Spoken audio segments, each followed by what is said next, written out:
સરસ છે કે સમાજના હિત માટે સતત અવિરત પ્રણે કાર્યરત છે.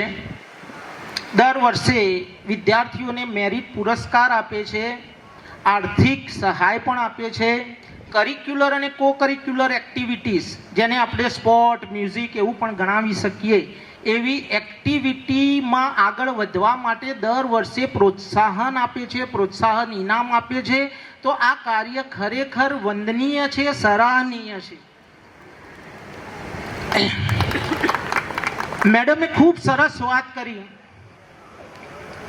કે તમારી સ્કિલને ઓળખજો. મિત્રો, અપડેટ થવાની જરૂર છે. અપડેટ ઇન ધ સેન્સ કે દરેકની અંદર એક સ્કિલ રહેલી હોય છે. એ સ્કિલને ઓળખજો. એ સ્કિલને ઓળખજો, સ્કિલને ઓળખી અને ગોલ બનાવજો અને એ ગોલ તરફ મહેનત કરજો. સ્કિલને ઓળખવા માટે તમારા નંબરને ઓળખજો. તમારો નંબર એટલે મારો તો વાસ્તુનો વિષય છે, એટલે મને ખબર છે તમારી બર્થડે તમારો નંબર છે.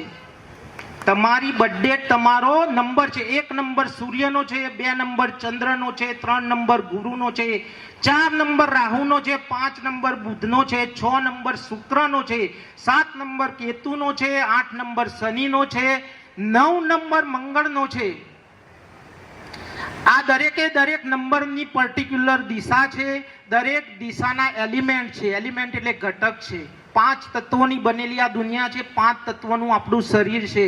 આ ઘટકને ઓળખજો, નંબરને ઓળખજો, એ પ્રમાણે તમારી અંદર સ્કિલ ડેવલપ કરજો અને એ પ્રમાણે એ દિશામાં ગોલ તરફ આગળ વધજો.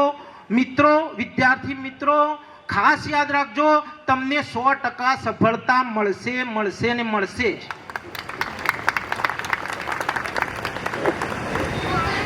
આ પ્રસંગે મારે 2 ટિપ્સ આપવી છે. ટિપ્સ ઇન ધ સેન્સ કે વાસ્તુ ટિપ્સ.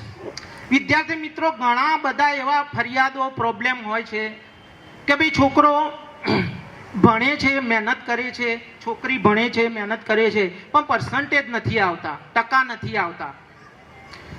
વિદ્યાર્થી મિત્રો, ખાસ યાદ રાખજો, જે કંઈ પણ રૂમમાં તમે વાંચવા બેસતા હોય તો તમારું ફેસિંગ નોર્થ ઈસ્ટ રાખજો. નોર્થ ઈસ્ટ એટલે ઈશાન ખૂણા તરફ તમારું ફેસિંગ રાખીને વાંચજો.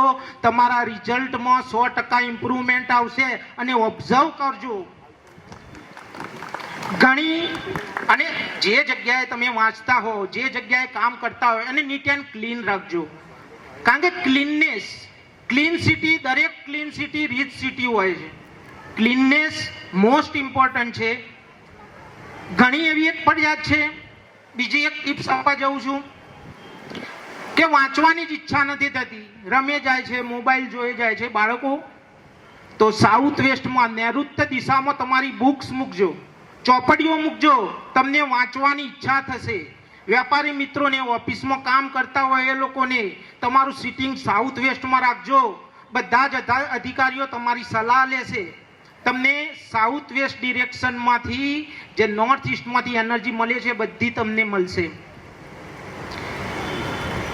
કહેવાનો મતલબ, અપડેટ થવા માટે સ્કિલને ઓળખવી, સ્કિલને ઓળખ્યા પછી એ દિશામાં આગળ વધવું અને એ પ્રમાણે મહેનત કરવી, જેથી તમારી મહેનત 50% થઈ જશે અને મહેનત કરવામાં તમને ઇન્ટરેસ્ટ જાગશે.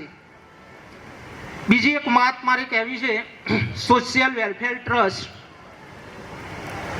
જે 2016 થી ચાલે છે. 2016 અને આજે 2025 થઈ. મને ખ્યાલ છે 2016માં સોશિયલ વેલફેર ટ્રસ્ટની સભ્ય ફી 2000 રૂપિયા અને 45 વર્ષ પછી 4000 રૂપિયા હતી. 2016માં સોનાનો ભાવ 25-30 હજાર હતો, મને ખ્યાલ છે. અને અત્યારે સોનું લાખ રૂપિયા થવા આવશે. હજી સભ્ય ફી 2000 રૂપિયા. નોટ ઓનલી એજ્યુકેશન, ફાઇનાન્શિયલી પણ સ્ટ્રોંગ થવું પડશે. મારી તો નેક્સ્ટ યરથી મિટિંગમાં કહેવું છે કે આ વર્ષે જેટલા રજિસ્ટ્રેશન વેલફેર ટ્રસ્ટમાં સામાજિક સુરક્ષામાં જોડાય એ લોકોના 2000 ને 4000, આવતા વર્ષથી 2500 અને 5000 કરવા જ પડશે.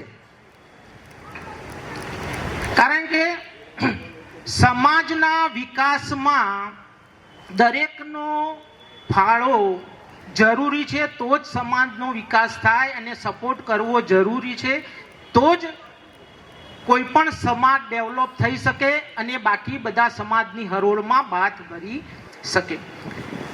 સમયની મર્યાદામાં રહેતા વધારે ના કહેતા, જેટલા પણ વિદ્યાર્થીઓને મેરિટ પુરસ્કાર મળવાનો છે અને પાસ થયેલા છે એ બધાને ખૂબ ખૂબ અભિનંદન પાઠવું છું. અને મને આ કાર્યક્રમમાં મારા નોલેજને શેર કરવા માટેનો મોકો આપ્યો એ બદલ આપ સૌનો ખૂબ ખૂબ આભાર માનું છું. જય મા ઉમિયા, જય હિન્દ.